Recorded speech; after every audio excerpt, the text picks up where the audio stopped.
Welcome to magnet brains. मैं रिया चौहान, आपकी दोस्त और host for social science and NTSC. आज आपके लिए लेकर आई हूँ 2017 के पेपर का पार्ट 2, यानी कि हम 2017 का एक पेपर ऑलरेडी सॉल्व कर चुके हैं, क्योंकि मैं आपको ऑलरेडी बता चुकी हूँ कि स्टेज 1 जो है वो हर स्टेट अपना अपने हिसाब से ऑर्गेनाइज कराता है। तो हर साल हर स्टेट अपना पेपर निकालता है, तो हर साल में से हमको बहुत सारे क्वेश्चन पेपर मिल जाते हैं, और जितने क्वेश्चन पेपर इतना हमारा फायदा। तो हम प्रीवियस ईयर क्वेश्चन वाली जो हमने सीरीज चालू करी है उसमें आ चुके हैं 2017 के पार्ट 2 पे। और पहला वाला एक जो मतलब एक और जो पेपर है 2017 का, वो हम ऑलरेडी सॉल्व कर चुके हैं, तो आप उसको भी देख सकते हो। और भी बहुत सारे पेपर हम सॉल्व कर चुके हैं। अच्छा, जो पुराने बच्चे हैं जो मेरी वाली बात हमेशा सुनते रहते हैं, वो थोड़ा सा इसको स्किप कर सकते हैं। बाकी जो नए बच्चे हैं उनको मैं बता दूं कि हमारा एनटीएससी का सिलेबस जो है वो कंप्लीट हो चुका है। जैसे ही अगर आप इच्छुक हैं एनटीएससी देने के, है ना, तो आपने सिलेबस देखा होगा सोशल साइंस का, और देख के चक्कर थोड़े से लगे होंगे कि यार बहुत बड़ा सिलेबस है। सिलेबस बड़ा तो है ही है, साथ साथ में जो नाम दिए हैं सिलेबस में चैप्टर्स के, वो मिलेंगे कहाँ, ये डाउट हमको आता है ना। तो अगर ऐसा कोई डाउट है तो आप बिल्कुल चिंता मत कीजिए।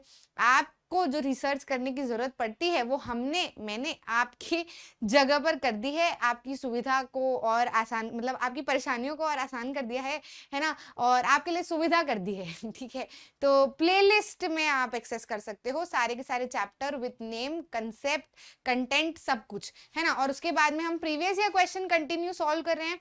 क्यों सॉल्व कर रहे हैं? क्योंकि प्रीवियस ईयर क्वेश्चन बहुत ज्यादा इंपॉर्टेंट है, एंड जैसे जैसे हम करते जा रहे हैं हमको इनकी इंपॉर्टेंस और ज्यादा लगने लगी है, क्योंकि देखा जा रहा है कि क्वेश्चंस बहुत सारे रिपीटेड भी हमको दिख रहे हैं। प्लस साथ साथ में फायदा ये है कि हर क्वेश्चन के साथ में हमारी कहानी रिवाइज होते जा रही है ना, और कुछ नई नई चीजें भी हमको पता चलते जा रही है, जो हो सकता है आपको सिलेबस में ना हो। कुछ करंट अफेयर्स के क्वेश्चन भी हमको देखने को मिल रहे हैं, ठीक। और साथ साथ में आपको ज्योग्राफी, हिस्ट्री, सिविक्स, इकोनॉमिक्स, ये सब भी एक साथ मिल रहा है। तो जैसे ही आपको पेपर एग्जाम में मिलेगा तो आपको कुछ नया नहीं लगेगा, है ना। आप घबराओगे नहीं कहाँ से क्या पूछ रहे हैं क्या नहीं, क्योंकि आपकी ऑलरेडी आदत हो चुकी है ना। अब एक और चीज ये है कि मैं यहाँ पे आपका टेस्ट नहीं ले रही, है ना। यहाँ पे आपको क्या करना है, आपके पास में तो सारी चीजें अवेलेबल है ही। यहाँ से आपको सीखना है कि क्वेश्चन कैसे अटेम्प्ट किए जाते हैं, आंसर कैसे निकाले जाते हैं, साथ साथ में और क्या क्या चीजें रिवाइज करनी है।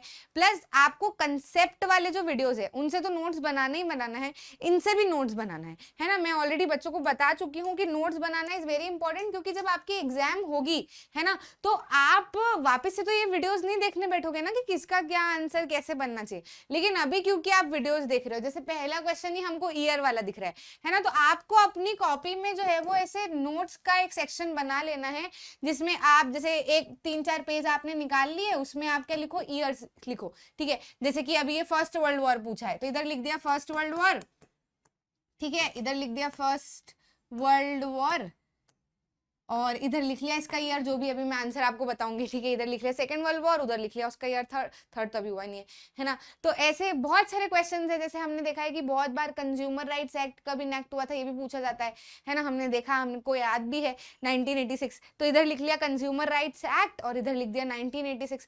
तो ऐसे में क्या होगा ना, आपको रिवाइज करना बहुत आसान होगा, ईजी होगा।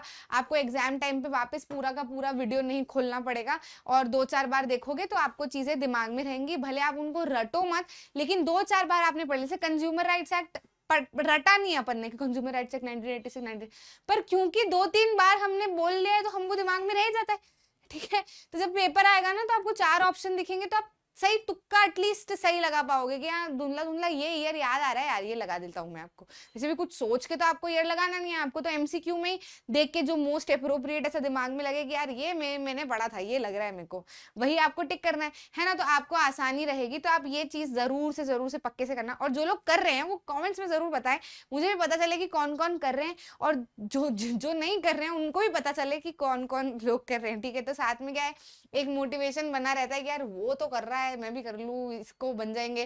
देखो जो कर रहा है, अब अगर वही स्कॉलर बन गया तो आप रह जाओगे फिर, है ना। तो कर लेना, और जो कर रहा है वो बताना जरूर। चलो ज्यादा समय वेस्ट नहीं करते हैं, पहले क्वेश्चन से शुरुआत करते हैं। मैं आपको क्वेश्चन के साथ में कहानी भी बताते जाऊंगी, रिवाइज भी करवाते जाऊंगी, कहाँ से हम आंसर निकाल रहे हैं, कैसे हमको ये आंसर पता है, ये भी बताते जाऊंगी। तो आपको एक तरीका रहेगा, एग्जाम में भी आप वैसे ही फिर आंसर ढूंढा करोगे, ठीक। शुरू करते हैं पहले क्वेश्चन से। कह रहा है period of first world war, first world war का पीरियड, यानी कि कि फर्स्ट वर्ल्ड वॉर किस समय पे हुआ था। तो चलो थोड़ा सा रिवाइंड करते हैं। Nationalism in India chapter number 2 history class 10th पे चलते हैं। वहां पे आपकी जो हेडिंग है first world war, non cooperation and Khilafat movement वाली सबसे पहली हेडिंग जो है, उसमें शुरुआती लाइनों में ही ये बताया हुआ है कि फर्स्ट वर्ल्ड वॉर खत्म होने के बाद, ठीक है, तो जब मैंने आपको ये पढ़ाया था तब मैंने आपको इसका ईयर भी बताया था कि फर्स्ट वर्ल्ड वॉर कब शुरू हुआ था। फर्स्ट वर्ल्ड वॉर जो है वो शुरू हुआ था इन द ईयर 1914 और चला था 1918 तक, ठीक है। जहां पर भी हो जोर से थोड़ा ईयर को दोहराया जाए, क्योंकि एक बार आपने जोर से दोहरा लिया, साथ में सेक्शन में लिख लिया, तो बस आपके दिमाग में छप जाएगा। आपको बार बार करने की करके याद करने की जरूरत नहीं पड़ेगी, आपके दिमाग में अपने आप रहेगा, ठीक है। इतना इतना शार्प हमारा दिमाग होता है, ठीक। मतलब मम्मियों को भी सुनाई देना चाहिए घर में क्या है हमारा बेटा क्या पढ़ाई कर रहा है, बेटी जो है वो क्या पढ़ रही है, ठीक है। तो जोर जोर से पढ़ने की आदत डालो। बोलते हैं ना जो चीजें वो दिमाग में याद रहती, लिखते हैं वो दिमाग में याद रहती, बैठे बैठे ताड़ते रहते हैं ना, वो कुछ भी दिमाग में याद नहीं रहता, ठीक। चलो तो अभी इसका आंसर जो है वो हमारा क्या हो जाएगा, हम ऑप्शन में देख लेते हैं कहाँ पे दिख रहा है। 1916 to 1919 नहीं, 1920 to 1922 नहीं, 1925 31 1914 1918, तो लास्ट वाला मोस्ट अप्रोप्रिएट दिख रहा है ना, तो टिक मार देते हैं, सही है। नेक्स्ट पे आ जाते हैं, व्हाट डज सत्याग्रह मीन। तो ये वाला क्वेश्चन भी आप अगर 10th में है, मेरे साथ में आपने 10th की पढ़ाई करी है, तो आपको दिमाग में छप गया होगा ये भी कि सत्याग्रह क्या होता है, ठीक है। तो सत्याग्रह की हम काफी बार बात करते हैं, इवन ये पर्टिकुलर ईयर में भी सत्याग्रह से रिलेटेड बहुत सारे सेट्स में क्वेश्चन आया था, है ना। तो सत्याग्रह को मैंने आपको बोला था कि आप इसको घोल के पी जाओ, ठीक है। अगर समझाया तो था ही, लेकिन अगर ऐसा लग रहा है कि यार नहीं हो रहा तो बस उसको लिख लिख के वाले से याद करो, बस इसको याद अपने को करना है। और एक बेसिक चीज है ही, इसको रटने की तो जरूरत है नहीं।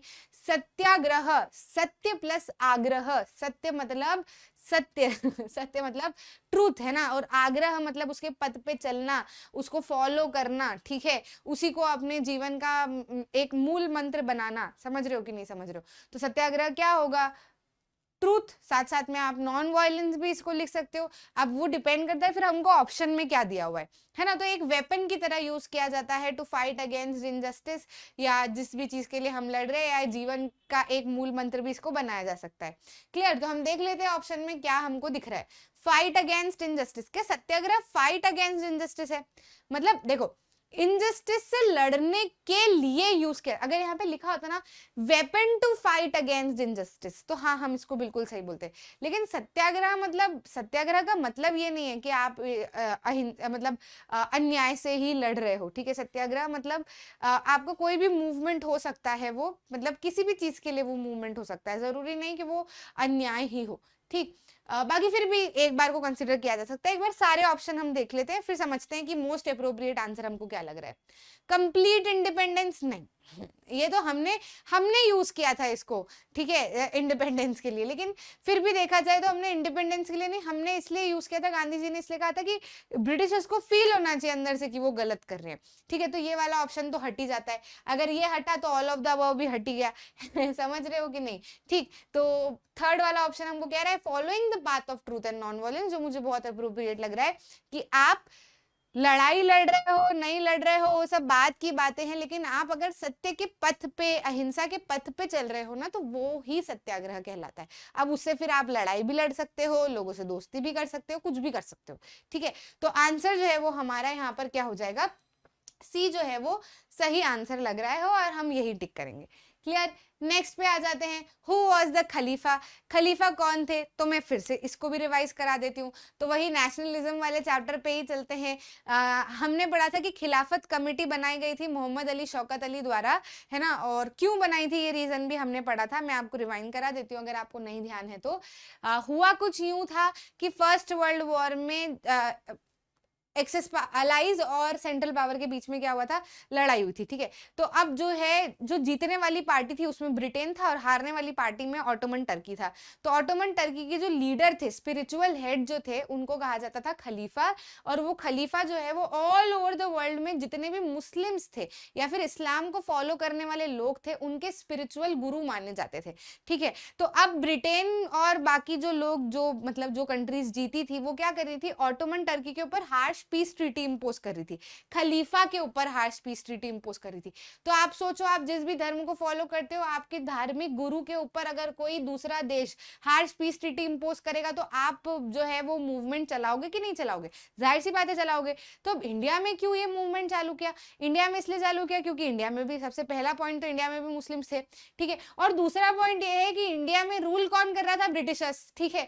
तो मुस्लिम्स के दुश्मन हुए कि नहीं हुए ब्रिटिशर्स? ये एक बात तो क्लियर है, ठीक है। अब फिर क्या हुआ था कि हमको भी चाहिए था कि नॉन कॉपरेशन मूवमेंट शुरू करना है जो कि बिना मुस्लिम्स के कॉपरेशन के नहीं होगा, हिंदू मुस्लिम यूनिटी चाहिए। तो इधर हिंदू यानी कि जो इंडियंस थे उनके भी दुश्मन ब्रिटिशर्स, और इधर इस चीज के कारण जो है वो मुस्लिम्स के भी और कट्टर दुश्मन हो चुके थे ब्रिटिशर्स। तो दुश्मन का दुश्मन दोस्त थोड़ा सा यहाँ पे लग रहा था कि हाँ यहाँ पे दोस्ती की जा सकती है, ठीक है। तो जो मुस्लिम्स ब्रदर्स थे जिन्होंने खिलाफत कमेटी बिठाई थी इंडिया में, दैट इज मुंबई में, ठीक है, तो वो भी गांधी जी के साथ में कंटिन्यू मीटिंग में थे कि हम मिलके कुछ करते हैं तो हमारा भी काम हो जाएगा, आपका भी काम हो जाएगा। So that's how we started non cooperation and Khilafat movement.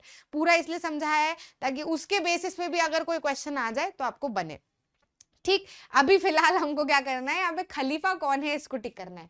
तो खलीफा हम देख लेते हैं। देखो ऐसा है कि कभी भी ऑप्शन पढ़ते से, पहला ऑप्शन पढ़ते से ही भड़बड़ टिक करके आगे नहीं बढ़ जाना, सारे ऑप्शन देखने जरूरी होते हैं क्योंकि कई बार हमको मोस्ट अप्रोप्रिएट आंसर जो है वो हो सकता है दूसरे में हो, ठीक। तो भावुक नहीं होना है, पहले सारा पढ़ना है। The political leader of Islamic world, क्या वो इस्लामिक वर्ल्ड के पॉलिटिकल लीडर थे या फिर the spiritual head of the Islamic world थे? या वो स्पिरिचुअल हेड थे या फिर स्पिरिचुअल लीडर थे पूरे वर्ल्ड के? तो नहीं, पूरे वर्ल्ड के तो नहीं थे, है ना, तो ये ऑप्शन हट जाता है। स्पिरिचुअल लीडर थे क्या सऊदी अरेबिया के?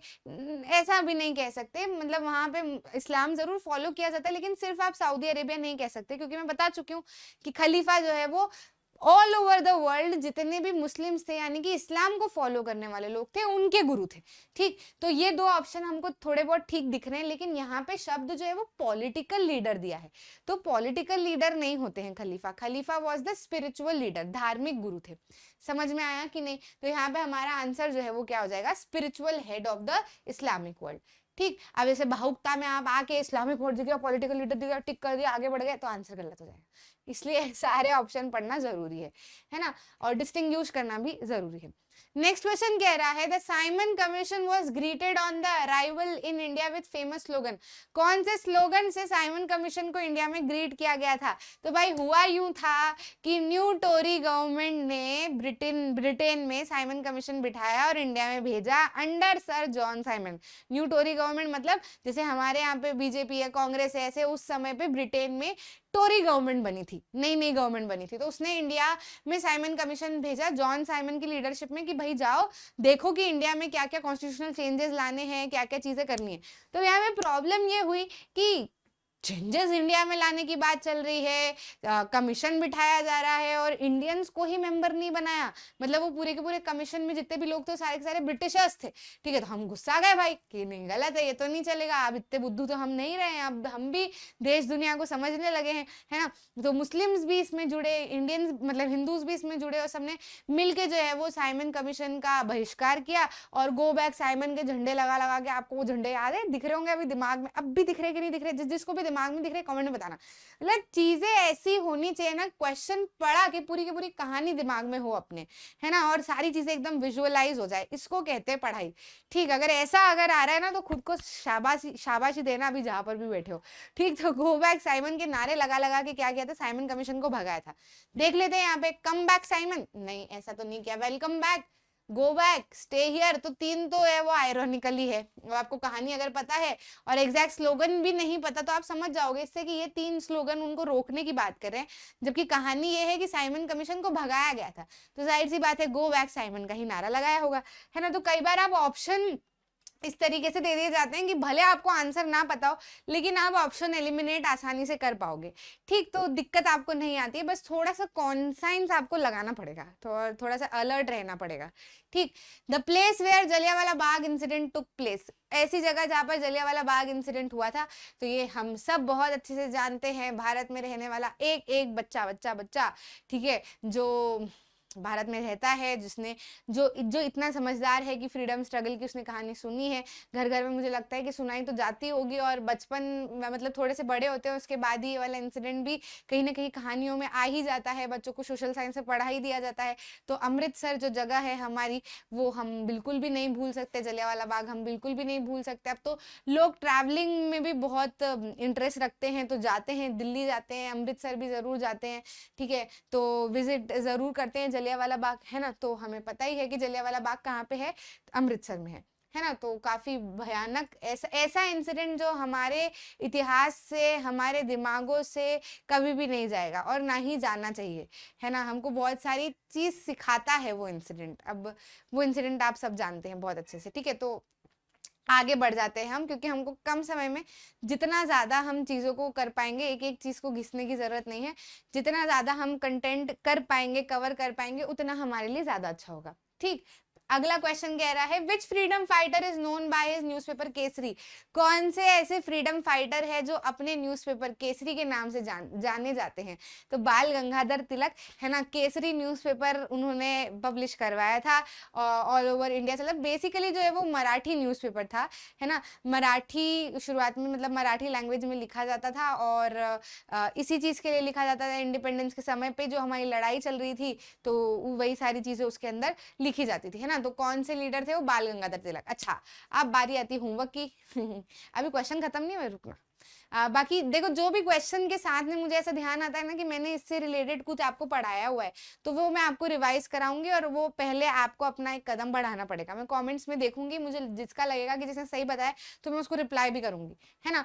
तो बताइए जरा कि बंगाल गजेट जो न्यूज़पेपर था वो किसके द्वारा लिखा गया था। और मैं बता दूं कि ये हमारे इंडिया का सबसे पहला न्यूज़पेपर था, ठीक है। किसके द्वारा लिखा गया था ये नाम आपको बताना है। मैं 2-3 बार रिवाइज करा चुकी हूँ, 2-3 बार वो किसी प्रीवियस क्वेश्चन में भी आ चुका है, ठीक है। तो ऐसे क्वेश्चन में आ जाता है वो कि which was the first newspaper of India, है ना, पब्लिश्ड इन इंडिया, ठीक है। तो वो एक ऑप्शंस में दे देते हैं बंगाल गजेट, केसरी। तो हमने कई बार केसरी सुना होता है तो हम केसरी टिक कर देते हैं, ठीक है। और ऐसा है नहीं, बंगाल गजेट जो है वो उसका आंसर है। अब किसके द्वारा लिखा गया था ये आपको बताना है। नाम जो है वो मेरे को कमेंट में दिखना चाहिए। मुझे मेरे बच्चों पे बहुत भरोसा है, मैं जो चीजें पूछती हूँ आप कमेंट में बताते हो, है ना। तो मैं देखती हूँ, ठीक है। अब इस बार मैं रिप्लाई भी करूंगी आपको, ठीक। चलो नेक्स्ट क्वेश्चन पे आ जाते हैं। नेक्स्ट क्वेश्चन जो है वो हमारा कह रहा है आजाद हिंद सेना was established in. Azad Hind सेना जो फौज है, इसको आजाद हिंद फौज भी कहा जाता था, वो कहाँ पे एस्टेब्लिश की गई थी, मतलब कब एस्टेब्लिश की गई थी, मतलब समय, मतलब कोई इवेंट के हिसाब से हमको बताना है। सेकेंड वर्ल्ड वॉर में, फर्स्ट वर्ल्ड वॉर में, इंडो चाइना बॉर्डर कॉन्फ्लिक्ट के समय पे, या फिर बांग्लादेश कॉन्फ्लिक्ट के समय पे। तो देखो मैं आजाद हिंद फौज की आपको थोड़ी सी कहानी सुनाती हूँ। आजाद हिंद फौज सुभाष चंद्र बोस जी आपको ध्यान में होंगे, है ना। तो ये बेसिकली जब फर्स्ट वर्ल्ड वॉर तो खत्म हो चुका था, जब हमको बहुत दिक्कतें आई थी, फिर non cooperation, Khilafat movement, civil disobedience movement, Simon commission, है ना, सारी चीजें हुई, सारी चीजें हो गई, सिविल डिसोबीडियंस मूवमेंट हो गया, उसके बाद में जो है क्विट इंडिया मूवमेंट भी हो गया, है ना। फिर क्या हुआ ना कि सेकेंड वर्ल्ड वॉर जो क्विट इंडिया मूवमेंट के पहले सेकेंड वर्ल्ड वॉर छिड़ चुका था। सेकेंड वर्ल्ड वॉर छिड़ चुका था, तो जैसे हमने फर्स्ट वर्ल्ड वॉर में ब्रिटिशर्स की मदद की थी ना, इस बार भी ब्रिटिशर्स चाहते थे कि हम उनकी फिर से मदद करें, लेकिन अब हम समझदार हो चुके थे। अब हमने वर्ल्ड के बारे में समझना जो है वो शुरू कर दिया था। हमारे यहाँ से फ्रीडम फाइटर्स उभर के आ चुके थे, बहुत सारी चीजें हम समझने लगे थे। तो हमने बोला कि नो, नहीं भाई, इस बार नहीं हो पाएगा, नो ब्रदर, ठीक, हमारी तरफ तो बिल्कुल भी मत देखना, हमको तो चाहिए आज़ादी। अब तुम लड़ो मरो, तुम कुछ भी करो, हम हमारे यहाँ से कोई भी लोग या कोई भी मदद तुम्हारी नहीं करने वाले हैं, है ना। तो इसी चीज के लिए हमको जरूरत थी दूसरे देशों की भी, दूसरे देशों के कॉपरेशन की भी, ठीक है। तो सुभाष चंद्र बोस ने जापान, उस समय पे जापान भी जो है वो फाइट में था, मतलब एक जो दो पावर्स थी जो लड़ रही थी, एक तो एक्सेस पावर और सेंट्रल पावर के बीच में जो है वो लड़ाई जो चल रही थी। तो जो दोनों ग्रुप्स थे, तो एक ग्रुप में तो ब्रिटेन था ही था, ठीक है, और दूसरे ग्रुप में जो था वो जापान था, ठीक है। तो जापान, हम चाहते थे कि इस बार जापान जो है वो जीते, क्योंकि जापान हमारी भी काफी ज्यादा मदद कर रहा था, और जापान की ही आर्मी के अंडर, एक तरीके से आर्मी के अंडर ही हम समझ सकते हैं, आजाद हिंद फौज भी जो है वो सुभाष चंद्र बोस जी ने बनाई थी, जो कि बर्मा की उधर साइड से लड़ रही थी, है ना। हमको सैन्य बल की भी थोड़ी सी जरूरत थी, क्योंकि हो सकता है कभी भी ऐसा कुछ कॉन्फ्लिक्ट हो, है ना। तो उस समय पे आजाद हिंद फौज जो है वो स्टैब्लिश की गई थी। तो कब की बात हो रही है, ये सेकेंड वर्ल्ड वॉर की बात हो रही है। ठीक, तो आंसर जो है वो हमारा क्या हो जाएगा, सेकेंड वर्ल्ड वॉर। फिर उसके बाद में तो क्विट इंडिया मूवमेंट भी शुरू हो ही गया था।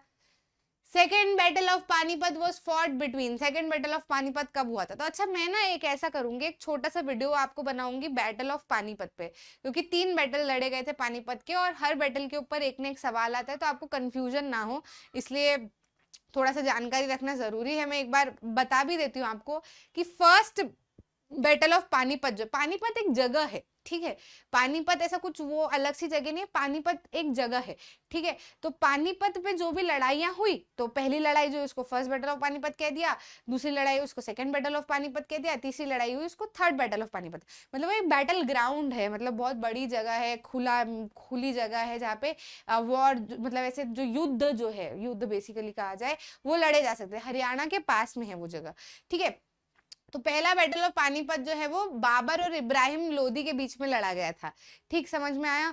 तो बाबर और इब्राहिम लोदी के बीच में लड़ा गया था। फिर सेकेंड बैटल ऑफ पानीपत जो है वो अभी यहीं पे पूछा जा रहा है, तो अकबर और हेमू, ठीक है, हेमचंद्र विक्रमादित्य ऐसा कुछ नाम है, तो इनको हेमू भी कहा जाता है ना। तो इनके बीच में लड़ा गया था। और थर्ड बैटल ऑफ पानीपत जो है, जो हम ऑलरेडी पढ़ के आ चुके हैं, वॉज फॉट बिटवीन, इसके लिए नादिर शाह ने जो रेड मचाई हुई थी, है ना, उसकी वजह से बहुत ज्यादा दिक्कत हुई थी, तो मराठास की लड़ाई हुई थी, ठीक है। तो थर्ड बैटल ऑफ पानीपत जो है वो मराठास ने लड़ा था, है ना, कि जो इतनी रेड हो रही है, हमारे इंडिया से सामान ले लेके लोग जो है वो जा रहे हैं, तो जो कि बहुत गलत था। तो वो जो है वो मुगल एम्पायर से उनकी लड़ाई हुई थी। ठीक, तो ये तीनों बैटल ऑफ पानीपत है। बाकी इसकी भी और डिटेल्ड कहानी है, ईयर्स हैं जो पूछ लिए जाते हैं कई बार, तो छोटा सा एक शॉर्ट वीडियो बना दूंगी मिनी सीरीज में, तो आपको हेल्पफुल रहेगा। ठीक, नेक्स्ट क्वेश्चन पे आ जाते हैं। यहाँ पे आंसर टिक कर ले, अकबर और हेमू के बीच में लड़ा गया था second battle of Panipat. Next पे आ जाते हैं, who captured the peacock throne of emperor Shah Jahan. हाँ, तो मैं अभी जिन रेड्स के बारे में आपको बता रही थी ना, देखो देखो, मैं इसीलिए आपको आजू बाजू की कहानी भी सुनाते रहती हूँ, क्वेश्चन आ ही जाते हैं। ठीक, तो अभी मैंने आपको बताया ना कि नादिर शाह ने इंडिया में रेड डालना शुरू की थी, और उसके बाद में तो मतलब बहुत ही सारे लोग, मतलब बाहर बाहर के लोग आते और लूटपाट मचा के यहाँ से सामान लेके चले जाते। ठीक है, तो ऐसे ही जब शाहजहां जो था, शाहजहां जो था, उस समय तक हमारे पास में पिकॉक थ्रोन था, मतलब वो पूरा सिंहासन, ठीक है। तो वो बहुत बहुत ही सुंदर था, ठीक है। तो वो पिकॉक थ्रोन था शाहजहां के समय तक। फिर शाहजहां के बाद में जो है औरंगजेब आया, तो उसने तो बहुत सारी जो है वो गड़बड़ी करी दी थी, ठीक है। तो उसके समय पे नादिर शाह की जो है वो, उसने लूटपाट यहाँ पे मचाई, और वो क्या, यहाँ से जब उसने लूटपाट मचाई ना, तो वो ये भी ले गया, पिकॉक थ्रोन भी ले गया यहाँ से, है ना। तो किसके समय पे पिकॉक थ्रोन, किस, शाहजहां के समय पे ही पिकॉक थ्रोन जो है वो किसने कैप्चर किया था, मतलब कौन लेके चला गया था। तो आंसर जो है वो हमारा क्या आएगा, नादिर शाह। फिर नादिर शाह के बाद में तो बहुत लूटपाट मचाई गई, और बहुत सारा सामान इंडिया से वो लेके चले गए, बहुत सारा सामान था हमारे पास में। नेक्स्ट क्वेश्चन पे आ जाते हैं, हु बिल्ड खजुराहो टेम्पल। तो खजुराहो टेम्पल आपको पता है, खजुराहो टेम्पल, पहली बात तो चंदेला रूलर्स के द्वारा, हाँ, चंदेला डायनेस्टी के समय पे जो रूलर्स थे उनके द्वारा बनाया गया था।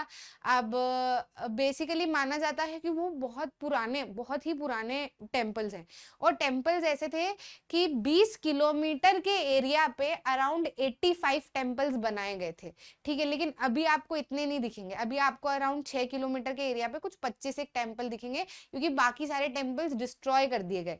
बहुत सारे लोग आते थे ना, मतलब डायनेस्टी के समय की ये बात है। तो फिर उसके बाद में तो बहुत लोग आए, बहुत लूटपाट मची, बहुत सारे मंदिर हमारे उखाड़े गए, बहुत सारे हमारे जो बड़ी बड़ी जगह थी उनको डिस्ट्रॉय किया गया। जैसे कि एक और जो है हमारा कोणार्क में जो सन टेम्पल है, वो भी बहुत बड़ा बना हुआ था, अभी भी यूनेस्को के वर्ल्ड हेरिटेज साइट में से एक में आता है वो, लेकिन उसमें भी आसपास जो है वो बहुत तोड़फोड़ मचाई गई है, फिर भी वो थोड़ा बहुत जो है वो बच गया था। जैसे खजुराहो टेम्पल में 85 टेम्पल्स बनाए गए थे, ठीक है, और 20 किलोमीटर के पूरे एरिया पे टेम्पल्स बनाए गए थे, लेकिन अब उसमें से सिर्फ 25 टेम्पल ही बचे हैं करीब 6 किलोमीटर के एरिया पे, है ना। तो किसके समय पे बनाए गए थे, वो चंदेला रूलर्स के समय पे बनाए गए थे। ठीक, समझ में आया। तो आंसर हमारा क्या हो जाएगा, C, Chandela dynasty. Name the group of island of India lying in the Bay of Bengal. ठीक है, तो ग्रुप ऑफ आइलैंड्स जो कि बे ऑफ बंगाल वाले इलाके में है, वो कौन से हैं। तो बे ऑफ बंगाल हमारे इधर की तरफ आ जाता है, ठीक है, तो उसमें हम कौन से देखते हैं, अंडमान और निकोबार। ठीक है, इधर की साइड में लक्षद्वीप है तो वो अरेबियन सी वाली साइड में हो गया, इधर बे ऑफ बंगाल हो गया।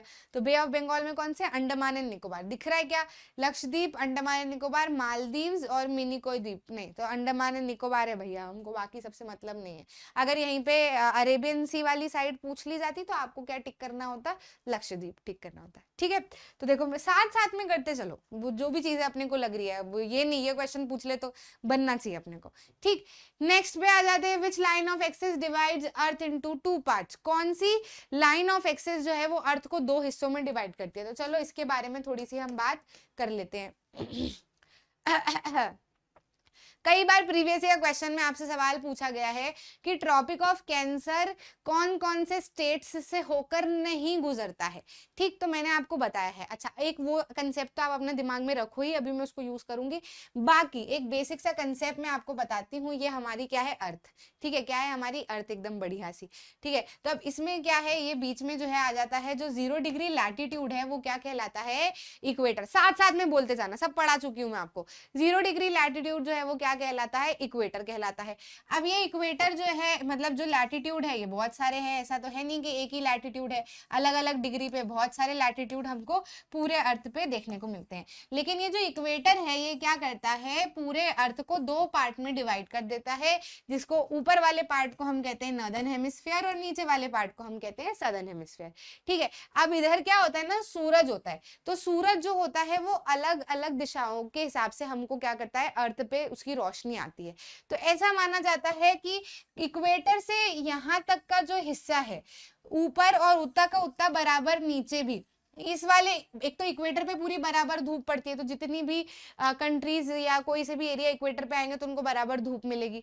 प्लस इक्वेटर के ये वाली डिग्री, ये जो है हमारा क्या हो जाएगा, 22.5 डिग्री नॉर्थ, और ये वाला जो है वो हो जाएगा हमारा 22.5 डिग्री साउथ, है ना। तो ये जो लैटिट्यूड है, इसके बीच का ये जो एरिया है, इन पे बराबर धूप पड़ती है ना। तो अब इनको कैसे नाम दिया जाए, कैसे पता चले हमको कि ये इतने रीजन हैं जो इनके ऊपर सेम पड़ती है। लैटिट्यूड हमने निकाला तो पता चला कि हाँ, ऊपर जितने लैटिट्यूड पे आ रहा है सेम उतने पे आ रहा है।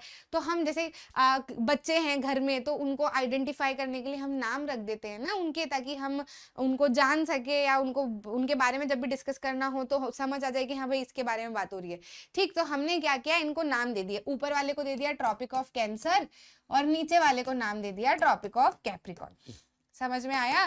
तो ये ऐसे कुछ बैठे बैठे ही नहीं नाम दिए हुए हैं, इनके पीछे कारण है। ये आपको 6th क्लास के चैप्टर में ग्लोब वगैरह में जो है वो पढ़ाया जाता है। मैंने आपको पढ़ाया लैटिट्यूड एंड लॉन्गिट्यूड में, है ना। अब ऊपर आर्कटिक और ये सब ट्रॉपिकल और टेम्परेट वेम्परेट सब है, तो वो डिटेल में हम already globe, latitude and longitude वाले चैप्टर में डिस्कस कर चुके हैं। ठीक है, अभी यहाँ पे हमको इस क्वेश्चन से क्या मतलब है कि मतलब ऐसी कौन सी लाइन है जो इंडिया को दो हिस्सों में डिवाइड करती है। तो मैं आपको ऑलरेडी बता चुकी हूँ कि इंडिया जो है वो नॉर्थ ईस्टर्न हेमिस्फीयर में आता है। तो नॉर्थ हेमिस्फीयर तो ये हो गया। अब ईस्टर्न कौन सा, तो जैसे लैटिट्यूड होते हैं ऐसे लंबे लंबे लॉन्गिट्यूड भी होते हैं। तो इसमें जो बीच वाला लॉन्गिट्यूड होता है इसको कहते हैं प्राइम मेरिडियन। तो प्राइम मेरिडियन क्या करता है, ऐसे दो हिस्सों में पूरे अर्थ को डिवाइड कर देता है। इधर वाले को कहा जाता है ईस्टर्न हेमिस्फीयर और इसको कहा जाता है वेस्टर्न हेमिस्फीयर। अब इंडिया हमारा पड़ता है यहाँ कहीं पे, यहाँ कहीं पे इस तरीके से हमारा इंडिया पड़ता है। ठीक है, तो ये कौन सा हेमिस्फीयर हो गया, नॉर्थ ईस्टर्न हेमिस्फीयर हो गया कि नहीं हो गया। ठीक, अब इंडिया में हम पढ़ते हैं कि tropic of cancer Gujarat, Madhya Pradesh और इनसे होते हुए जा रहा है ना। मतलब समझो कि ट्रॉपिक ऑफ कैंसर, मतलब मध्य प्रदेश जो है, इमेजिन करो इंडिया का मैप दिमाग में लेके आओ। मध्य प्रदेश से अगर होते हुए जा रहा है तो दिल्ली और ये वाला पार्ट तो ऊपर की तरफ बच रहा है, और नीचे वाला हिस्सा भी अपना तमिलनाडु और ये सब बच ही रहा है। मतलब tropic of cancer, Madhya Pradesh तो बीच में ही आता है ना, तो ट्रॉपिक ऑफ कैंसर क्या कर रहा है, इंडिया को दो पार्ट में डिवाइड कर रहा है कि नहीं कर रहा है। ठीक, समझ में आया। तो मैं साथ साथ में आपको दूसरे कंसेप्ट जो मेरे को लगे वो भी मैंने आपको बता दिए, और मेन आंसर जो है वो भी आपको बता दिया। तो आंसर हमारा क्या हो जाएगा, द ट्रॉपिक ऑफ कैंसर। ठीक, हाँ। नेक्स्ट क्वेश्चन पे आ जाए, इसको टिक कर लेते हैं। पहले आंसर क्या हो जाएगा, Tropic of Cancer. Next question कह रहा है in which of the forests are the trees with conical shaped leaves found. इनमें से कौन सा फॉरेस्ट है जहां पर लीव जो है वो कोनिकल शेप में पाई जाती है। देख लेते हैं, एवरग्रीन, कोनिफेरस, डेसिडुअस, ट्रॉपिकल। अरे ये तो किसी को नहीं भी आता हो ना तो भी वो इसका आंसर बता दे। कोनिफेरस फॉरेस्ट का नाम ही कोनिफेरस इसलिए है क्योंकि वहां की लीव जो है वो कोनिकल है। तो बहुत ही फुद्दू सा, मतलब फुद्दू सा आंसर नहीं कह सकते इसको, दिमाग वाला आंसर कहते हैं। कैसे घुमा के चीजें पूछी जाए, बंदा लॉजिक लगा के भी आंसर अगर निकाल सकता है तो निकाल लेगा, नहीं तो सोचता रहेगा ये तो मैं पढ़ा ही नहीं, मेरे को तो फॉरेस्ट तो याद ही नहीं होते हैं, किसी में कौन सी चीजें मेरे को तो दिमाग में रहती नहीं है। वो फिर रोता रह जाएगा और जिसने दिमाग लगा लिया वो निकल जाएगा आगे, वो एनटीएससी स्कॉलर भी बन सकता है। समझ रहे हो कि नहीं समझ रहे? तो ऐसे बच्चों की छटाई करते हैं ये लोग। तो आंसर जो है वो हमारा क्या हो जाएगा, coniferous forest. Which is the largest desert in the world. इनमें से कौन सा डेजर्ट वर्ल्ड का सबसे बड़ा डेजर्ट है? सहारा डेजर्ट, जाहिर सी बात है। अच्छा यहाँ पे अगर ये चीज पूछ ली जाए कि अच्छा इसके अराउंड अराउंड और भी जो कंसेप्ट है वो मैं आपको रिवाइज करा देती हूँ कि इंडिया में सबसे बड़ा डेजर्ट कौन सा है, तो थार डेजर्ट है। ये वो वही डेजर्ट है अपना गुजरात के ऊपर राजस्थान वाले साइड में, है ना। अगर आपसे पूछ लिया जाए कि सहारा डेजर्ट जो है वो कौन से कॉन्टिनेंट में पाया जाता है, तो आपको लिखना है साउथ अफ्रीका, है ना। साउथ अफ्रीका में पाया जाता है, अफ्रीका में आता है अपना सहारा डेजर्ट, ठीक है। अब अगर ये पूछ ले कि साउथ अफ्रीका के कौन से हिस्से में सहारा डेजर्ट पाया जाता है, तो नॉर्दर्न हिस्से में पाया जाता है। साउथ अफ्रीका का जो ऊपर वाला हिस्सा है ना, नॉर्थ वाला हिस्सा, वहां पर जैसे इंडिया का नॉर्थ वाले हिस्से में क्या क्या आता है, अमृतसर, दिल्ली, नोएडा, हरियाणा, जम्मू कश्मीर, है ना, ऐसा। तो ऐसे साउथ अफ्रीका के भी जो ऊपर वाला हिस्सा है, नदन वाला हिस्सा है, उसमें क्या आता है, सहारा डेजर्ट आता है। अगर ऐसे पूछ ले कि in which part of the in which part of the country Sahara desert is located, और ऑप्शन में अगर दे दिया north part of South Africa या south part of South Africa ऐसे करके, तो भी आपको क्या करना है, वही टिक करना है। दिमाग में रहेगा कि नहीं रहेगा। या लार्जेस्ट डेजर्ट, सहारा डेजर्ट ना भी बोल के वो कह दे कि लार्जेस्ट डेजर्ट लोग कहाँ पे है, तो आपको दिमाग में रखना है कि भाई सहारा, और सहारा कहाँ पे है, साउथ अफ्रीका के नॉर्थ पार्ट में, तो फिर आपको वो टिक करना है। समझ में आ रहा है कि नहीं आ रहा है? आंसर हमारा अभी फिलहाल क्या हो जाएगा, सहारा। नेक्स्ट क्वेश्चन पे आ जाते हैं। Hirakud dam is located on the river और बिल्ट ऑन द रिवर। कौन सी नदी पे हीराकुड डैम बनाया गया है? तो मैंने आना आपको एक प्रीवियस ईयर क्वेश्चन कराया था जिसमें मैच द कॉलम दिए थे, है ना। तो मैच द कॉलम में ना आपको एक तरफ अलग अलग रिवर के नाम बताए हुए थे यहाँ पे, और इधर की तरफ ना डैम्स के नाम बताए थे। तो आपको मैच करना था कि कौन सी रिवर के ऊपर कौन सा डैम बना है। तो मैंने आपको तब भी बोला था कि आपको इनको सबको याद कर लेने हैं। कुछ 4 डैम थे, है ना, जैसे सरदार सरोवर डैम, हीराकुड डैम, ठीक है। तो ये कुछ डैम्स है, ये आपको याद करने हैं और कमेंट्स में बताने हैं, है ना, कि ये वाला डैम जो है आपके हिसाब से कोई भी 4 डैम और कोई भी 4 नदियां उनकी ले लो जो मोस्ट फेमस है, आपने सुने हैं कि हाँ ये वाले नाम जो है वो हमने सुने। तो वो सारे के सारे डैम और जिस नदी के ऊपर है वो मेरे को कॉमेंट सेक्शन में बता दो, उसको भी मेरी तरफ से रिप्लाई मिलेगा, ठीक है। टॉफी ऑफी चॉकलेट आइसक्रीम भी वो आप इमोजी में भेज भेज के डालते हो ना, तो मैं भी मेरी तरफ से दे दूंगी, ठीक है। करना है अपने को, बेईमानी नहीं करनी है। जितनी चीजें खुद से भी करते रहोगे ना तो दिमाग में रहेगी। अभी ढूंढोगे, मैं बताऊंगी तो हो सकता है आप भूल जाओ, लेकिन अगर आप खुद से ढूंढोगे तो आपको 110% याद रहेगा। इसका आंसर मैं आपको बता देती हूँ। हीराकुड डैम जो है वो महानदी रिवर पे बना है, ठीक है। अच्छा, महानदी से एक और चीज जो है वो अपने को याद आती है, महानदी से आती है, हाँ, महानदी अपनी इधर की साइड में पड़ती है। ठीक है। तो छत्तीसगढ़ से गुजरात वाली तरफ अपना क्या जाती है, नर्मदा। तो उसको क्या कहते हैं, east to west, west flowing river, है ना। तो महानदी अपनी इधर की, अच्छा ठीक है। तो बताओ, क्वेश्चन फ्रेम करी थी मैं, Mahanadi river east flowing river है या वेस्ट फ्लोइंग रिवर है। एक प्रीवियस ईयर क्वेश्चन में पूछा गया था कि ऐसी कौन सी रिवर है, ऐसी कौन सी रिवर है जो कि ईस्ट से वेस्ट जाती है ना, ईस्ट से वेस्ट की तरफ जाती है। तो ईस्ट वाली साइड से वेस्ट की तरफ जा रही है, मतलब उसको क्या कहा जा सकता है, उसको वेस्ट फ्लोइंग रिवर कहा जा सकता है कि नहीं, ठीक है। तो ऐसी रिवर का अगर आपसे नाम पूछा जाए तो आपको क्या लिखना है, नर्मदा। कैसे पता चलेगा आपको, आप मैप में देखोगे ना तो नर्मदा आपको दिखेगी छत्तीसगढ़ मध्य प्रदेश वाली साइड से होते हुए ना, उधर गुजरात की तरफ से वो क्या जाती है, मतलब गुजरात या महाराष्ट्र की तरफ से नीचे, मतलब पानी में चली जाती है, ठीक है, तो वो क्या होगी, वो वेस्ट ईस्ट डायरेक्शन से वेस्ट डायरेक्शन की तरफ जा रही है। बाकी महानदी हो गई, गोदावरी हो गई, कृष्णा हो गई, कावेरी हो गई, ये सब क्या है, वेस्ट से ईस्ट की तरफ जाती है। तो ये क्या हो गई, ईस्ट फ्लोइंग रिवर्स हो गई। तो अभी यहाँ पे इसके बारे में पूछा जरूर है इन्होंने, लेकिन साथ में हमको क्या है, एक्स्ट्रा कंसेप्ट भी रिवाइज करने ही है अगर कोई दूसरी चीज आ गई तो। ठीक है, तो आंसर हमारा तब भी क्या होगा, महानदी। अगर मान लो वो आपसे ईस्ट फ्लोइंग रिवर पूछ ले कभी और ऑप्शन में महानदी दिखे तो आप टिक कर देना उसको। ठीक, आंसर जो है अभी फिलहाल हीराकुद डैम जो है वो किसके ऊपर बना है, महानदी रिवर पे बना है। Shimla is capital of which state, Shimla कौन से स्टेट का कैपिटल है ना। तो शिमला तो जाहिर सी बात है, जो ऊपर ऊपर वाले स्टेट अगर कोई सा दिख रहा है तो देख लो, नहीं तो ऊपर में 3-4 नाम दिए तो सोचना पड़ेगा। लेकिन अगर सारे इधर उधर के स्टेट के नाम दिए और नॉर्दर्न पार्ट वाले का एक ही स्टेट दिया है तो टिक कर देते हैं। तो हिमाचल, आंध्र प्रदेश, तमिलनाडु, मध्य प्रदेश। अच्छा, आपको मैप पे स्टेट्स बिल्कुल दिमाग में होने चाहिए कि कौन सा स्टेट किधर है। 3-4 बार मैप देख लो, मैप के क्वेश्चन अटेम्प्ट कर लो, अपने आप दिमाग में रहेंगे, याद करने की जरूरत नहीं है। मैप के क्वेश्चन आप अटेम्प्ट कर लो ना, आपको पूरा मैप छप जाएगा। मेरे को याद नहीं रहता था, जब से क्वेश्चन अटेम्प्ट करने लगी हूँ मेरे को पूरा का पूरा मैप याद है, जैसे दिमाग में छपा हुआ है कि कौन सा स्टेट किधर पड़ता है। पहले नहीं याद रहता था, कोई बात नहीं, आप करोगे तो आपको याद रहेगा, है ना। तो हिमाचल प्रदेश अपना किधर आता है, ऊपर की तरफ, मध्य प्रदेश बीच में आता है, उड़ीसा इधर ईस्ट वाली साइड में इधर की तरफ आता है। ठीक है, तो शिमला इधर तो है नहीं। ठीक है, तमिलनाडु तो बिल्कुल ही नीचे आ गया, तो वहां भी नहीं, मध्य प्रदेश में शिमला है ही नहीं भाई हमारे यहाँ तो और आंध्र प्रदेश में भी उधर तेलंगाना और ये तो तमिलनाडु के ऊपर ही आंध्र प्रदेश, तो वहां पे भी नहीं है। ठीक, शिमला तो अपना ऊपर की तरफ ही है, तो हिमाचल प्रदेश हमको यहाँ पे दिख रहा है। तो आंसर जो है वो हमारा वैसे भी जो राइट आंसर है वो हिमाचल प्रदेश ही होना है। तो आंसर क्या हो जाएगा, Himachal Pradesh. Which of the following term is used to describe trade between two or more countries? इनमें से कौन सी ऐसी टर्म है जिसकी डेफिनेशन ये है कि ट्रेड बिटवीन टू कंट्रीज, है ना। तो दो देशों के बीच में जब ट्रेड होता है तो उसको क्या कहते हैं, इंटरनेशनल ट्रेड ही कहते हैं, है ना। एक नेशन से दूसरे नेशन में ट्रेड हो रहा है तो दो नेशंस के बीच में ट्रेड हो रहा है तो इंटरनेशनल ट्रेड। जाहिर सी बात है ये बहुत बेसिक से क्वेश्चन है। आप कंपटीशन देखो, दो स्कूलों के बीच में कंपटीशन होता है तो हम क्या कहते हैं, इंटर स्कूल कंपटीशन ही कहते हैं ना, है ना। तो भाई दो देशों के बीच में हो रहा है तो दो नेशन के बीच में हो रहा है तो इंटरनेशनल ट्रेड दिमाग लगाओ यार, बहुत इजी है। पढ़ोगे तो एकदम आपको ऐसा लगेगा कि यार क्या पढ़ाई कोई इतनी टफ चीज नहीं है, दिमाग लगा के अगर की जाए तो बस आपके दिमाग की नसें जरूर खोल देती हैं, इसलिए पढ़ना बहुत इंपॉर्टेंट है।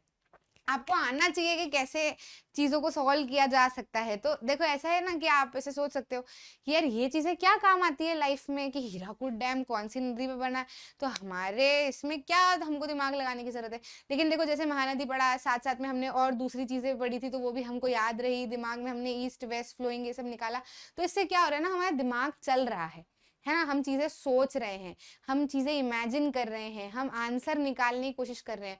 तो हम क्या कर रहे हैं, हमारे दिमाग को ऑयलिंग कर रहे हैं। तो जितना ज्यादा हम हमारे दिमाग को ऑयलिंग करते हैं ना, जितना हम हमारे दिमाग को चलाते हैं उतना वो शार्प होता है। तो जैसे में लाइफ में जब भी हमको कोई प्रॉब्लम आती है, कोई डिसीजन लेना होता है या कोई काम करना होता है या कोई भी चीज करनी होती है ना, तो हमारा दिमाग एक्टिवली उस चीज में पार्टिसिपेट करता है। हम डम नहीं रह के एक्टिव लोगों की गिनती में आते हैं, ठीक है, इंटेलिजेंट लोगों की गिनती में आते हैं। इंटेलेक्चुअल लोग, इंटेलेक्चुअल इंटेलिजेंट लोग या जो लोग ने अपनी लाइफ में अच्छे डिसीजन लिए हैं, वो ऐसा नहीं है कि कुछ अलग सा उन्होंने किया है, वो बस अपने दिमाग को ज्यादा चलाते हैं। जैसे सिलाई मशीन हो गई या कोई सी मशीन हो गई, उसको अगर आपको चलाते रहते तो बहुत एफिशिएंट काम करती है ना।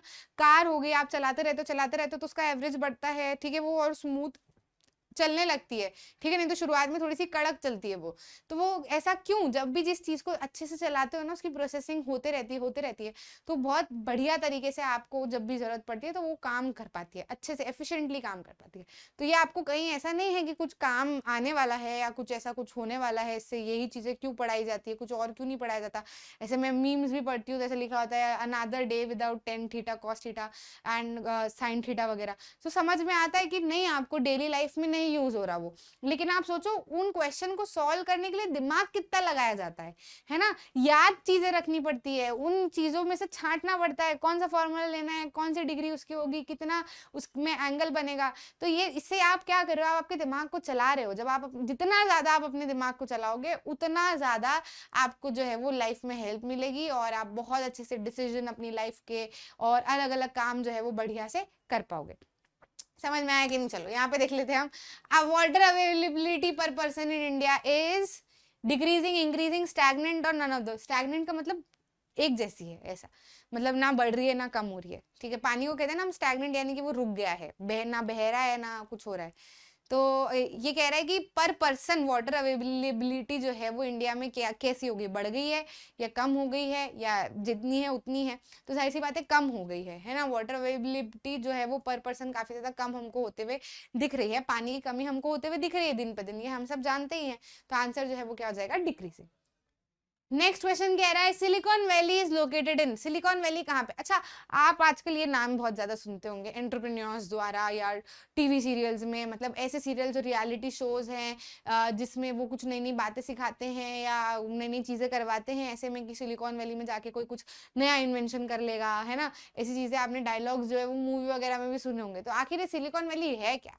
सिलिकॉन वैली कुछ नहीं है, एक जगह है। और ऐसा भी नहीं कि वैली है, खाई है। मेरे को पहले ऐसा लगता था सिलिकॉन वैली कोई खाई है, तो ऐसा नहीं है, खाई नहीं है। सिलिकॉन वैली एक काफी इंडस्ट्रियल जगह आप इसको कह सकते हो। यहाँ पे आपको वर्ल्ड के जो बहुत रिचेस्ट लोग हैं उनके घर भी मिलेंगे, है ना। और एप्पल, माइक्रोसॉफ्ट जैसी जगह भी उनके मतलब उनके ऑफिसेज भी आपको वहाँ पे मिलेंगे। वहाँ के काम, वहाँ के लोग भी आपको वहाँ पे काम करते हुए दिखेंगे। तो एक बेसिकली बहुत इंडस्ट्रियल जगह है, बहुत बड़ी जगह है। यहाँ पर बहुत इन्वेंशंस होते हैं वहाँ पर, ठीक है। साथ ही साथ में सेमीकंडक्टर की बहुत भरमार है वहाँ पे, ठीक है। तो जैसे जो मतलब अपना क्या कहते हैं टेक्नोलॉजी में, है ना, इंटरनेट वगैरह की चीज़ों में जिन प्रोडक्ट्स की ज़रूरत पड़ती है वो बहुत आसानी से वहाँ पे मिल जाते हैं, है ना। तो इसलिए सिलिकॉन वैली को बहुत बड़ा माना जाता है। एंड टेक्निकल वर्ल्ड के जो लोग हैं, जिन लोगों को टेक्निकल वर्ल्ड में बहुत इंटरेस्ट है, उनके लिए मतलब एक हेवन जैसी जगह है सिलिकॉन वैली, ठीक है। तो कहाँ पे है भैया? ये कैलिफोर्निया में है। कैलिफोर्निया में भी, और स्पेसिफिकली बताएं तो नॉर्दर्न कैलिफोर्निया, कैलिफोर्निया का जो नॉर्थ वाला हिस्सा है वहां पे हमको सिलिकॉन वैली मिल जाएगी। Monsoon arrive in India. अच्छा, आप लोगों को कभी कभी लगता है मैं बहुत सारे क्वेश्चंस में आपको ऐसे बताते रहती हूँ कि जैसे मेसोपोटामिया, एक क्वेश्चन मैंने बताया था कि वो नाम मेरे को बचपन में बहुत अच्छा लगता है। ऐसा कुछ लगता है? डम तो नहीं लगती हूँ? I am not dumb, shut up. Monsoon arrive in India approximately in. कौन से मंथ में मॉनसून इंडिया में आ जाता है?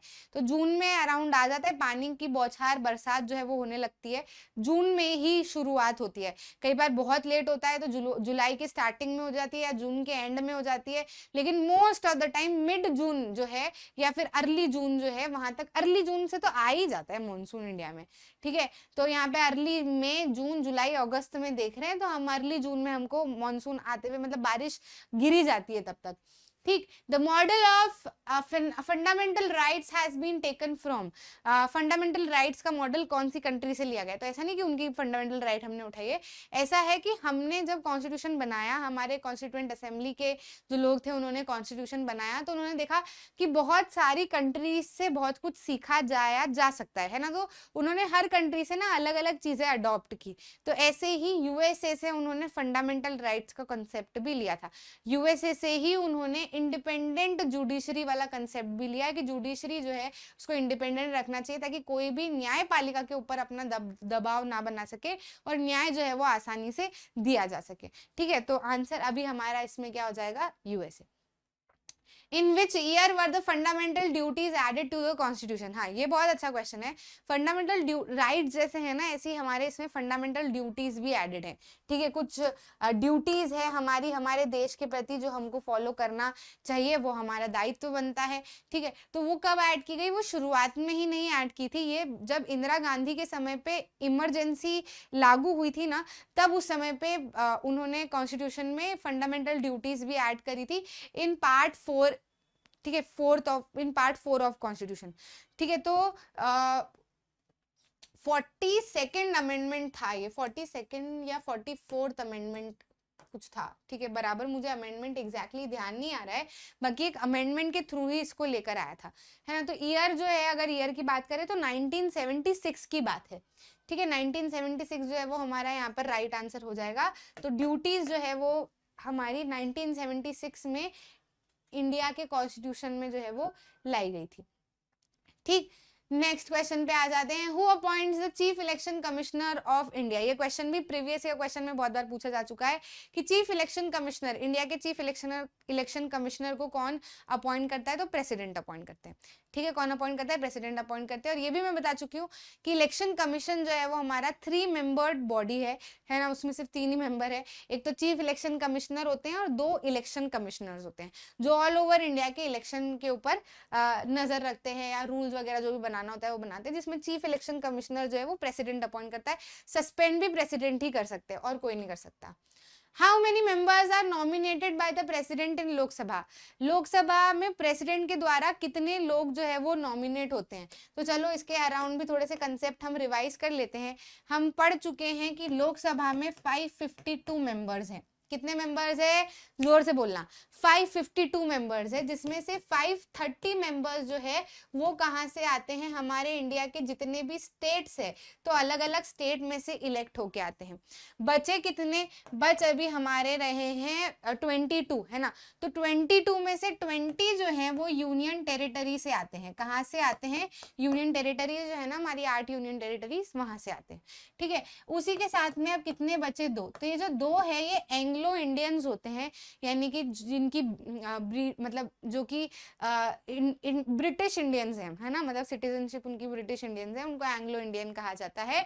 ठीक है, तो वो नॉमिनेट किए जाते हैं किसके द्वारा?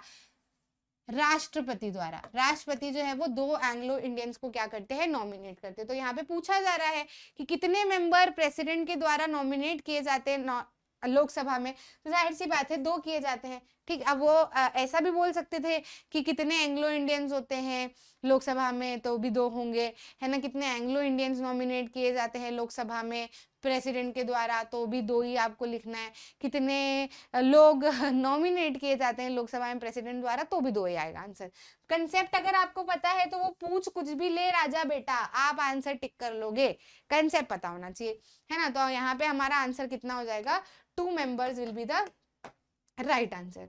तो आंसर क्या हो जाएगा हमारा? 2 मेंबर्स, है ना। द जजेस of the supreme court of India retire at the age of. ठीक है, ये भी बढ़िया क्वेश्चन है ना। तो इसके साथ में भी एक और कंसेप्ट हम रिवाइज कर लेते हैं कि सुप्रीम कोर्ट जो है, सुप्रीम कोर्ट के जो जजेस हैं वो बेसिकली रिटायर होते हैं at the age of 65 years. अब इसी के साथ में वो कई बार पूछ लेते हैं कि हाई कोर्ट के जजेस किस एज पे रिटायर होते हैं। तो हाई कोर्ट की अगर बात की जाए तो हाई कोर्ट के जजेस जो हैं वो रिटायर होते हैं at the age of 62 years. ठीक है, अब ऐसा प्रपोजल रखा जा रहा है कि यार इसको बढ़ा दो 3 साल से, है ना। तो इसको 68 ईयर कर दो और इसको भी 3 साल से बढ़ा दो और इसको कितना कर दो? 65 ईयर कर दो। ऐसा प्रपोजल रखा जा रहा है, हालांकि ऐसा अभी तक हुआ नहीं है। अभी तक सुप्रीम कोर्ट के जज की रिटायरमेंट एज 65 ही है और हाई कोर्ट के जज की रिटायरमेंट की एज 62 ही है। अब यहाँ पे हमसे क्या पूछा जा रहा है? सुप्रीम कोर्ट, तो हम क्या करेंगे? 65 ईयर्स जो है वो टिक करेंगे। कंसेप्ट पता होने चाहिए आजू बाजू के। लिखते जा रहे हो ना, साथ साथ में दिमाग में रखोगे ना, प्रपोजल कभी भी क्लियर हो सकता है। ठीक, Which of the following is not a quality of good citizenship, है ना। इनमें से कौन सी ऐसी क्वालिटी है जो अच्छी नहीं है सिटीजनशिप को लेकर? Ignorance, good health, education, patriotism. हाँ, तो ये 3 चीज तो होनी चाहिए इंसान में, है ना। किसी भी देश के सिटीजन में, किसी भी देश के नागरिक में 3 चीजें तो होनी ही चाहिए। हालांकि इग्नोरेंस नहीं होना चाहिए, इग्नोरेंस गलत बात है, इग्नोरेंस तो जीवन में होना ही नहीं चाहिए, भले वो सिटीजन हो या नागरिक हो या स्टूडेंट हो या चाइल्ड हो, कोई भी हो। नेक्स्ट पे आ जाते हैं, how many articles are there in the Indian constitution? Indian constitution में कितने आर्टिकल है? तो भैया फिर से हमको जरूरत पड़ेगी पेन की। तो मैं आपको बता दूं कि इनिशियली जब हमारा कॉन्स्टिट्यूशन बना था, यानी कि 26 नवंबर 1949 को जब हमने प्रिपेयर कर दिया था, तो उसमें आर्टिकल थे 395। लेकिन अभी हम कितनी सारी चीजें पढ़ते हुए आ रहे हैं ना कि 42nd अमेंडमेंट हुआ, 43rd अमेंडमेंट हुआ, 73rd अमेंडमेंट हुआ, 86th अमेंडमेंट हुआ। तो हमने क्या किया, जैसे जैसे समय बदलता गया तो संसार बदलाव जो है वो संसार का नियम है ना। तो ये तो जाहिर सी बात है। तो हमको ऐसा लगने लगा कि नहीं यार, ये चीज थोड़ी सी बदलनी चाहिए, ये चीज थोड़ी सी बदलनी चाहिए। तो हमने कॉन्स्टिट्यूशन में क्या किया, अलग अलग अमेंडमेंट किए।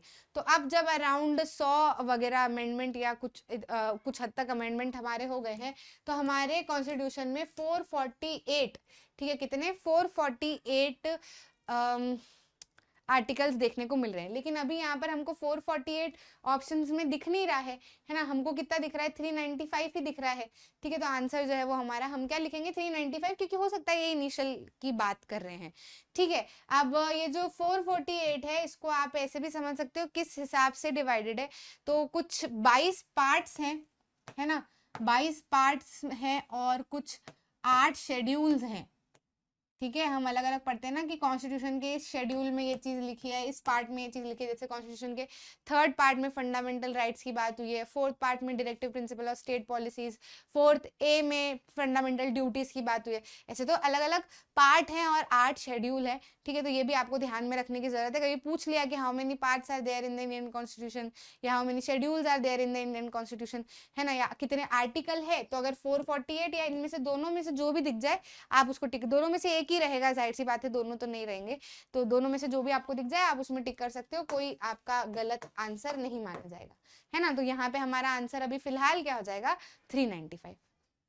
Who holds the power of judicial review in India? Judicial review क्या होता है? पहली बात तो judicial review का मतलब कि कोई सी भी, जैसे एग्जीक्यूटिव है हमारे, जुडिशरी है हमारी, लेजिस्लेटिव है हमारे, तो ये किस तरीके से काम कर रहे हैं, सही तरीके से काम कर रहे हैं कि नहीं कर रहे हैं, है ना, तो ये सब क्या होता है, ये जुडिशियल रिव्यू होता है। लॉज वगैरह हैं ये सही तरीके से चल रहे हैं नहीं चल रहे हैं, तो ये इसके ऊपर ये कौन कर सकता है ना, ये कौन कर सकता है ये वाला काम, तो ये सुप्रीम कोर्ट और हाई कोर्ट दोनों कर सकते हैं।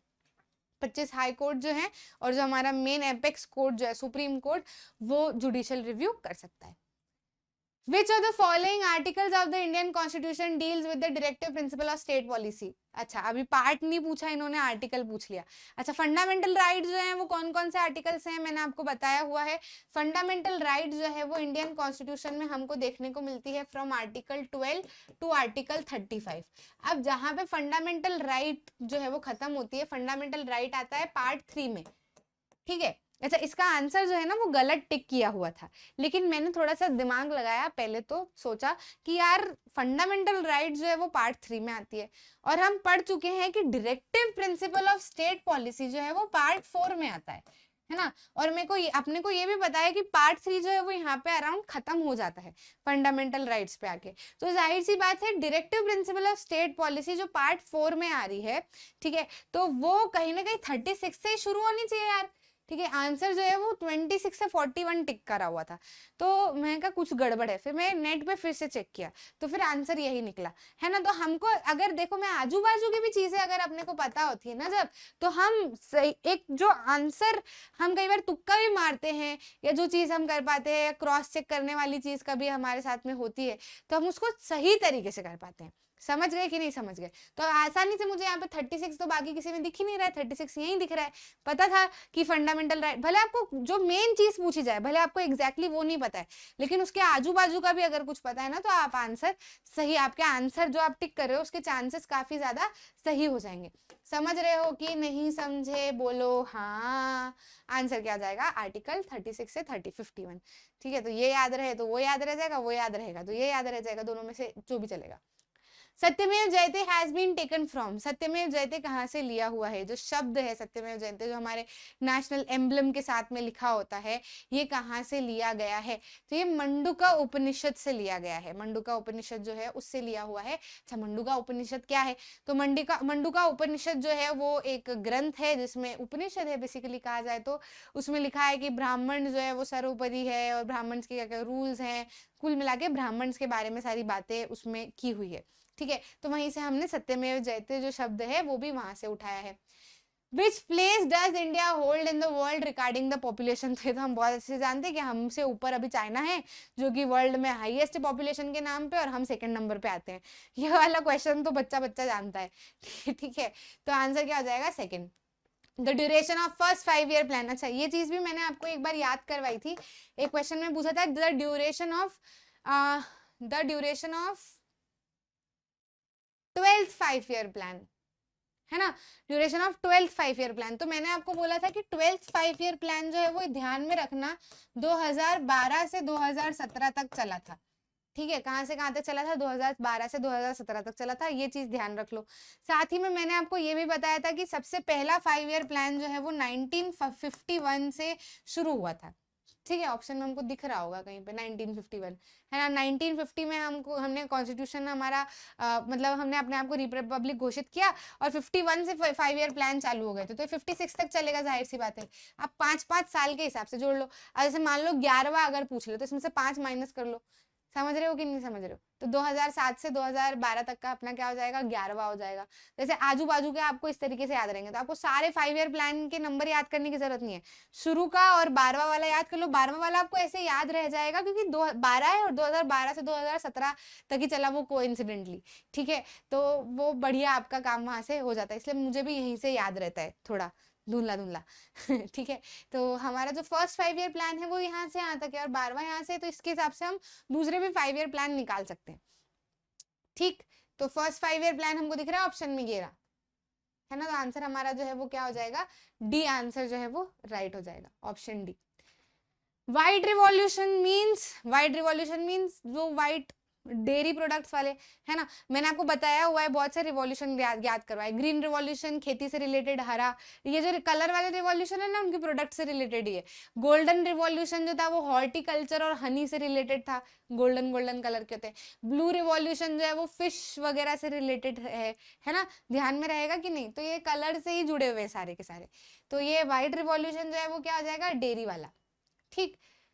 Eggmark and ISI mark shows quality and standard of product, quality of product, availability of product, none of these। अच्छा, आपने सुना है कई बार हर प्रोडक्ट के ऊपर एगमार्क और ISI मार्क लिखा होता है, तो वो क्या बताता है, वो क्वालिटी बताता है प्रोडक्ट की, साथ ही साथ में उसका स्टैंडर्ड बताता है कि वो कितने अच्छे लेवल का प्रोडक्ट है, ठीक है। तो एगमार्क और ISI मार्क जो है वो एगमार्क क्वालिटी बताता है और ISI मार्क जो है वो स्टैंडर्ड बताता है प्रोडक्ट का।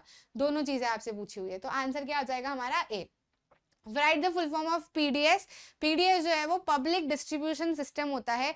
पब्लिक डिस्ट्रीब्यूशन सिस्टम जो है वो शुरू किया था ताकि जैसे जो हम राशन शॉप्स वगैरह देखते हैं ना, तो सिस्टम लाया गया था अंडर अ 5 ईयर प्लान। एक 5 ईयर प्लान के तहत पब्लिक डिस्ट्रीब्यूशन सिस्टम लाया गया था कि सस्ते दाम पे जो अनाज है, खाने की चीजें हैं, या फिर फूड मैनेजमेंट जो भी बेसिकली कहा जाए, वो पूरे भारत में शुरू हो, ताकि जो पुअर लोग हैं वो food and non food commodities also वो सस्ते दाम पे एक्सेस कर पाए, है ना। तो राशन शॉप्स पे बहुत 1-1 रुपए के किलो भर, है ना, गेहूं चावल और ये सब भी अवेलेबल हो जाते, ताकि भूखमरी से हमारे यहाँ का कोई भी इंसान न मरे, है ना। सभी लोगों को खाना तो जो है वो नसीब हो ही, क्योंकि हम कहते हैं राइट टू लिव।